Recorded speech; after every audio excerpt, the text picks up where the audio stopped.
وبرکاتہ۔ نحمد و نصلی علی رسولہ الکریم، اما بعد۔ مشائخ کرام نے آپ کے سامنے قوم کی محبت، ملک کی محبت، ملک کے محافظوں سے محبت کے بارے میں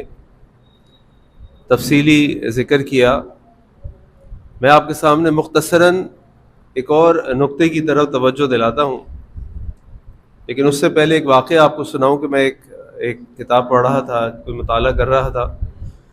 تو وہاں میں نے ایک واقعہ پڑھا کہ ایک شخص حرم کے اندر فجر کی سنتیں پڑھ رہا تھا، اور اس کے برابر میں کوئی سعودیہ کے کوئی شیخ بیٹھے ہوئے تھے، اور شیخ نے دیکھا کہ جب وہ فجر کی سنتیں پڑھ رہا تھا تو بہت طویل سنتیں پڑھی اس نے۔ شیخ نے اس کی سنتوں کے بعد جب اس نے سلام پھیرا تو اس سے کہا کہ بھائی، فجر کی سنتوں کی سنت یہ ہے کہ یہ مختصراً پڑھنی چاہیے۔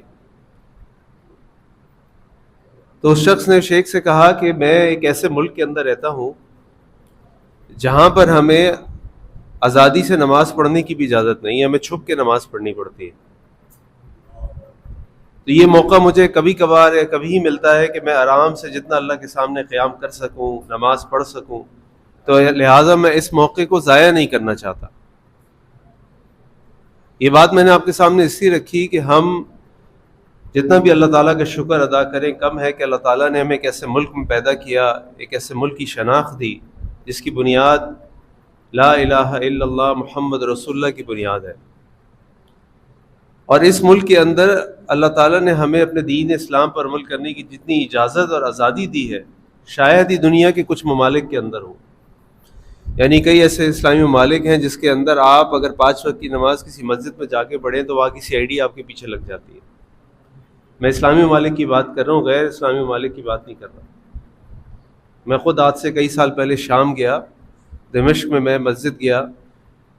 تو بہرحال میں نے وہاں جو مسجد کا اور نماز کا حال دیکھا، اس کے بعد میں وہاں نہیں گیا، لیکن بعد میں میں نے یہاں پہ ایک شیخ سے پوچھا جن کا اکثر دوسرے ممالک کا دورہ رہتا ہے، تو کہنے لگے آپ نے اچھا کیا جو آپ 5 وقت نماز پڑھنے نہیں گئے مسجد، ورنہ وہاں کی CID آپ کے پیچھے لگ جاتی۔ کئی ایسے ممالک ہیں جہاں پہ داڑھی نہیں رکھی جا سکتی، اسلامی ممالک داڑھی رکھنے کے اوپر پابندی ہے، اور اسلامی شعار اپنانے پر پابندی ہے۔ ہمیں اللہ کا شکر ہے کہ الحمدللہ پابندیاں تو چھوڑیں، ہمیں تو یہ بھی آزادی ہے کہ اپنی مسجد میں، اپنے مدرسے میں، اپنے ممبر پہ جس موضوع پہ بات کرنا چاہیں الحمدللہ ہم بات کر سکتے ہیں، جس طرح بات کرنا چاہے بات کر سکتے ہیں، جتنی دیر بات کرنا چاہے بات کر سکتے ہیں۔ الحمدللہ جتنا اللہ کا شکر ادا کریں کم ہے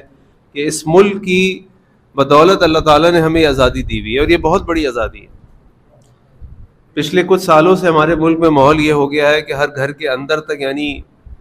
میدان سیاست سے لے کر ہر گھر کے اندر تک حال یہ ہو گیا ہے کہ ہر آدمی ایک دوسرے سے اپنی سیاسی رہنماؤں کی وجہ سے لڑ رہا ہے، اور اتنا اس کی وجہ سے ملک اور افواج پاکستان بدنام ہوئی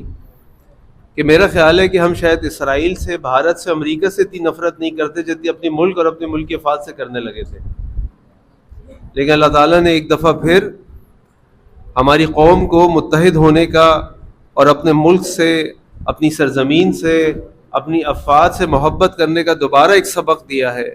کہ الحمدللہ اللہ تعالیٰ نے ان کو جن صلاحیتوں سے مالا مال کیا ہے،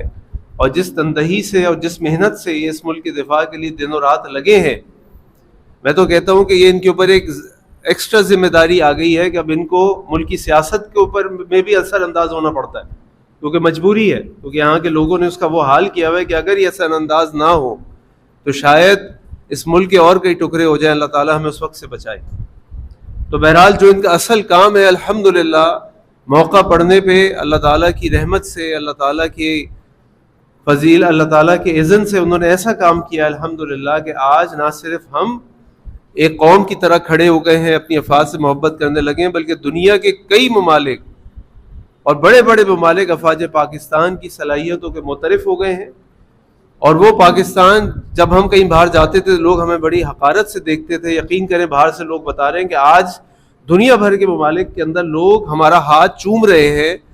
ہم سے ہاتھ ملا رہے ہیں کہ آپ پاکستانی ہیں، آپ کی افواج نے اسلام کا نام روشن کر دیا ہے، اور آج ہمیں یہ امید ہے انشاءاللہ کہ کبھی ہمیں ضرورت پڑی تو افواج پاکستان اللہ کے حکم سے ہمارے پیچھے کھڑے ہوں گے۔ تو ہمیں اپنے ملک سے محبت کرنی چاہیے، ہمیں اپنی افراد سے محبت کرنی چاہیے، اور ہمیں ان کے لیے خاص طور پہ دعا کرنی چاہیے کہ اللہ تعالیٰ ان سے ایسے کام لے جو امت مسلمہ اور امت محمدیہ اور امت پاکستان کے مفاد کے مطابق ہوں۔ اللہ تعالیٰ نے ان کو اسلام کی دولت دی، اللہ تعالیٰ ان کو ایمان کی غیرت سے بھی مالا مال کر دے، اور اللہ تعالیٰ ان سے اس ملک کے اندر، اس دنیا کے اندر توحید کا بول بلند کرنے کا کام لے لے۔ اللہ تعالیٰ سے دعا ہے کہ اللہ تعالیٰ ہم سب کو اپنے ملک سے اور اپنی افراد سے محبت کرنے کی توفیق عطا فرمائے۔ سبحانک اللہم بحمدک اشہد ان لا الہ الا انت استغفرک واتوب الیک۔ السلام علیکم ورحمۃ اللہ وبرکاتہ۔